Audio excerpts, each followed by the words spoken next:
said we'd be back to the screen recorder format, but I am falling really far behind, so I want to get this done now. So please excuse these final two videos being in this format rather than the usual format. Okay?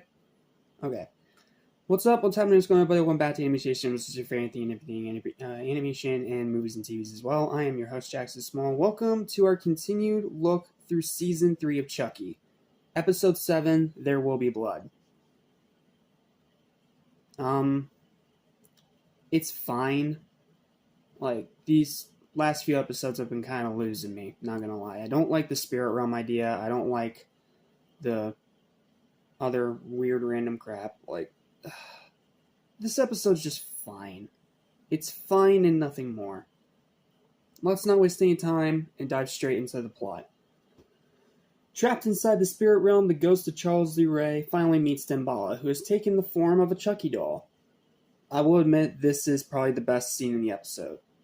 I love this back and forth between Charles Lee Ray and Damballa as Chucky. It's a really cool contrast, and it's cool seeing Brad Dourif play off his two characters. Very interesting. Damballa informs him that his sacrifices were ignored as he cheated on him with other gods. And after reading through the murders he committed, believes they were lacking passion and originality. Before Damballa sends him to hell, Charles begs for one more chance. He agrees, challenging him to kill as a ghost and harness the blood he spilt in the lighthouse. Doesn't make a lot of sense. Following the accidental detonation of a nuclear missile in the North Pole, the White House is cleared out and is operating on a skeleton crew. Spence gives a speech to the public with the instruction of Price, claiming it was the cause of a power outage during a routine exercise with NORAD. Melanie and Price have been furthering rumors that James Collins is gravely ill, allowing for his explained death and for Spence to officially take over as president on the very next day. Charlotte and Randall talk in his bedroom where he reassures her that her family is strong and will get through her husband's death. Price enters the room explaining to them that what they saw last night was the manifestation of Charles Lee Ray. He then discloses his plans to have Randall tape an announcement with the Collins family, explaining that James had been diagnosed with brain cancer as he is transferring the presidency to Spencer. Charlotte is vehemently against this as Joseph died of cancer, but Price believes it will help the situation be realistic for the public. I still like the continued idea of the people in the White House trying to hide all these horrible things going on. I do really like the concept, and I think that's the one thing in this season that is pretty well executed. Price has Grant locked in his room along with Jake, Devin, and Lexi. Their phones were confiscated, including Devin's video recording of Chucky. Lexi comforts Grant over the death of his father, but they are interrupted by Hicks and another Secret Service agent. They ask for Grant to come with them to his parents' room, where Charlotte and Henry are waiting. While Charlotte talks with Grant about his father's death, Henry has a vision of Charles' ghost. Just then, Coop and Hicks arrive to help Charlotte escape with her boys.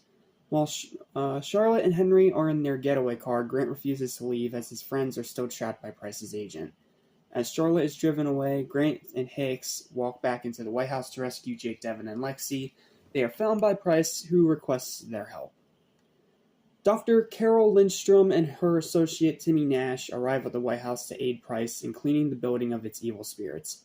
Inside Joseph's bedroom, Timmy is able to ascertain, hope I'm saying that right, that James was murdered by something not human and has a vision of Chucky, of course. Price brings Hicks, Grant, Jake, Devin, and Lexi to the Oval Office where Carol and Timmy have set up their equipment.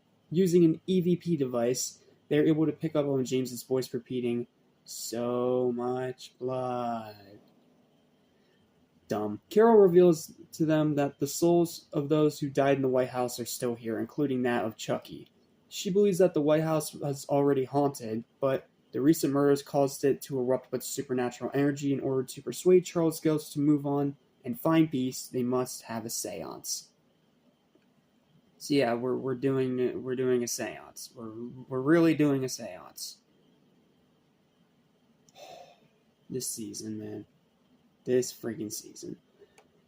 Without the Collins family by his side, Randall is forced to record James' farewell video by himself. When he's finished, Price reveals that he never intended for Randall to leave the White House alive and he's going to die by lethal injection. Evil, evil, evil son of a bitch. Randall makes a run for the elevator, but CIA agent Frick is... Sorry, funny name.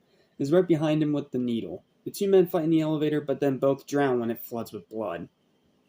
Yeah, in other words, Devon Sawa has died again, and this might be Devon Sawa's weakest death. It's just a drowning in blood. That's it. I do like the bloody elevator thing, and it is a nice homage to The Shining, but it's such a weak-ass kill. It's just drowning. That's it. And literally not even a couple episodes ago, we had the actual president, played by Devon Sawa, get his freaking eyes ripped out. Come on, man. You can do better than that. During the evening, they move forward with the seance with everyone that's still alive. Using Timmy as a conduit, they successfully make contact with Charles.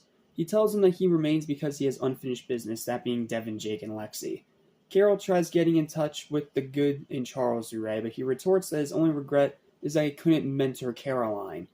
Using his ghostly powers, Charles takes out all of the lights and causes blood to rain down from the fire sprinklers. They finally break the seance circle when Charles lifts the listening device into the air, throwing it down to the bloody ground, and electrocuting Carol, Spence, and Melanie, killing them on the spot.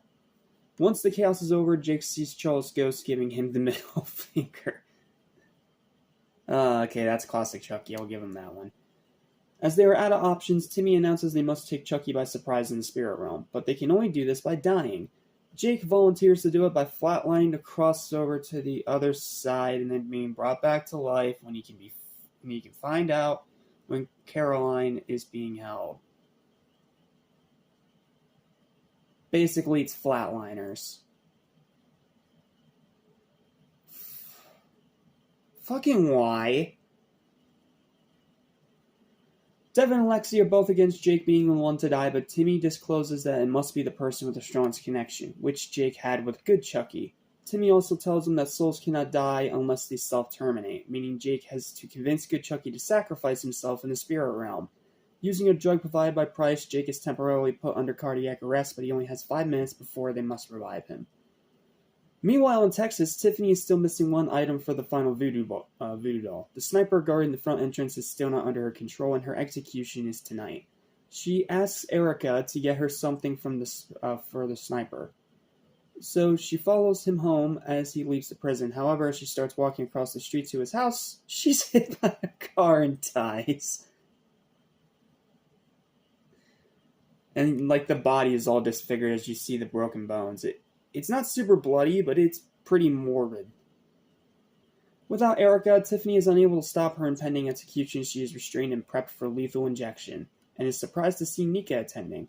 From a promise with Gigi, Nika passes on their message that they think she's a wonderful mother and always try to protect them for those who were cruel to the fact that they were different. Nika also informs her that she knows the truth about Tiffany and that she will burn in hell, and she will roll her wheelchair over her grave. Before the execution begins, Tiffany's last words are, "Goodbye, Gigi. Goodbye, Chucky. I love you so much." Don't fall for it. They don't have the balls to kill off her. They don't have the fucking balls to kill off this character. They don't. So, yeah, she's not gonna die. Don't fucking expect that. So, yep, and that's gonna add 6 bodies to the kill counts. And puts this episode at just very, very average. This episode was disappointing. After episode 6, which was already starting to fall off a little bit, it was still mostly really good. Here, it was just average. All the ghost shit was so boring. They try to do their best with it, and Brad Dourif talking with himself as Damballa is a really good scene, but the rest is just fucking stupid, man. So stupid. Not even enjoyably stupid. Just head-scratchingly stupid. But what do I know, right? I'm just a guy on the internet. So, yeah. I think that's gonna go ahead and do it. Final word for this episode. 5 out of 10, I guess. It's fine. but it's boring. And if there's one thing Chucky should never be, he should never be boring. Well, that's it. See you next time for the Season 3 finale, Final Destination. We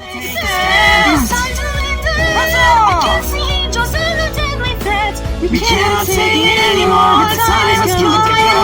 Prepare to fight. We're ready for.